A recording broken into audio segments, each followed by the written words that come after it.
Hello and welcome to another episode of Crizzy Books. I'm Crizzy, or Criz, but only my homeboys call me Criz. And today I'm going to be doing a review for Near the Bone by Christina Henry. Near the Bone was published in 2021. It is around 321 pages long. I don't remember where the hell I heard about this book, but it was on my list and I must obey the list. I did not know anything about what this was going into it besides what the cover told me, which was Cabin in the Woods. We follow a 20-something girl named Maddie. She lives in a remote cabin in the woods with her husband, William. This cabin is located on a mountain where it snows a lot. We're not fully aware of what time this takes place in, but it seems as though these two are living in a much like older, simpler lifestyle. No TV, no cell phones, things like that. Pretty early on in the story, Maddie finds the carcass of a dead fox, and around the dead fox, she finds footprints, very large footprints that don't resemble a bear. They're too big. And so she starts worrying that there's some kind of large creature out in the woods around them. And she lets her husband know this. Then soon after, they hear a roar in the woods from some unknown creature. William and Maddie end up finding a cave that they go inside of. It's full of bones and organs that are all organized methodically, showing that whatever this creature is, it has some kind of intelligence that's higher than what they would expect from just a bear. When they come out of this cave, they end up meeting this random guy who's out hiking. We find out that he's a cryptozoologist looking for Bigfoot. He's heard of sightings of some creature up on this mountain, so he's up here trying to find evidence of it. We then find out shortly after this encounter that William is wildly abusive to Maddie. He ends up beating the shit out of her just for looking at or talking to the guy that they met, and then leaves her out in the cold to find her way home to the cabin by herself with nothing. The whole time this creature is stalking her on the way back. She holes up inside of an outhouse outside of their cabin because William won't let her back in. The creature leaves a warning, writes something in the snow,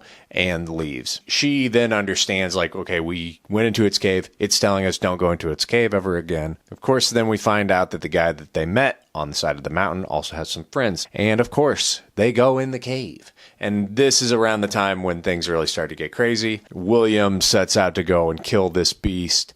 The beast stalks all of them. We find out a lot more about who Maddie is and what the situation is between her and William. And, you know, it's a fun, if not flawed, monster in the woods story that I thought was good, but not great. I felt that the characters were developed and felt unique enough from each other. I thought that the ambiguity of what the creature actually is actually strengthened the story. Even though this monster sometimes seems to possess some type of otherworldly power, it helps not knowing that it's something that we think could exist. And the struggle between Maddie and William is incredibly rough. All the abuse that he brings on her, but you're rooting for her the entire time, and her past unravels as the story goes. So let's get into what did I like, what did I not like. What I did like, I felt that the book was really good at building tension. It gets you really prepared for something to happen. Sometimes things just happen suddenly and without warning, so you're never really totally sure, is something coming soon? I know something's coming soon, but is something going to happen before then too? I thought it did a really good job of that. Maddie and William and the story of him kidnapping her as a child, killing her mother, and his attempts to brainwash her, and just the abuse, making her a submissive wife, and all the horrible shit that comes from that. I thought that this all unfolded really well, and her memories of her childhood and what things are coming back to her slowly, I think that this was really good. I liked these parts. One of the scariest parts of the book, while this is like this crazy stalking monster story, is later on in the story the monster has kidnapped one of the cryptid hunters. Maddie and two of the others are stuck in the cabin, and William is outside, who has been wounded already. And William starts tapping on the window, trying to get Maddie to come in, which is a flashback to when he first kidnapped her when she was 8 years old. He tapped on the window of her room, snuck in, killed her mom, and took her. And this, to me, was easily the scariest part. The image of that is so scary and really bone-chilling. Far more scary than some vicious monster in the woods that will disembowel you. Thinking more about just kind of power dynamics, because I think that that's what a lot of this book kind of hits on. William clearly loves to be in control of Maddie, in control of his environment. He lives out on this mountain in the woods where no one can tell him what to do. He's the top dog on top of this mountain. And on top of that, William has been getting away with shit. I mean, he got away with murdering Maddie, Sam's mom. He's kidnapped her. No one knows. He's so emboldened by all of the bad shit that he's gotten away with that he thinks he's untouchable. But now with this new creature on the mountain, he's not top dog anymore, and he knows that, and that scares him. His moods start to shift when he starts to realize that, oh, this isn't a bear. This is something else. And he becomes obsessed with trying to kill this thing.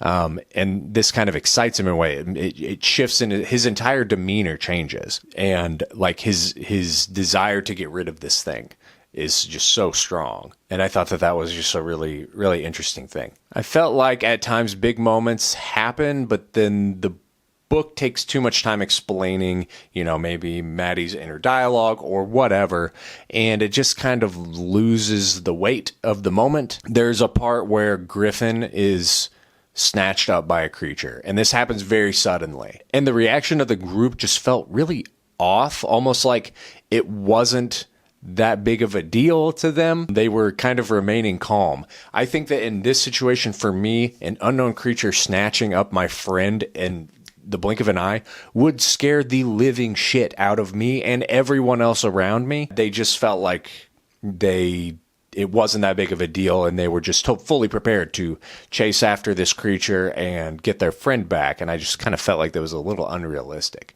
Maybe I'm just a bitch, but it seemed like that if I see this giant hand come down and snatch somebody up, and I'm out. I'm running. I don't care. And we never really fully learn what this creature is. It sounds Sasquatch-esque. She says it's covered in fur. It has kind of a smell to it.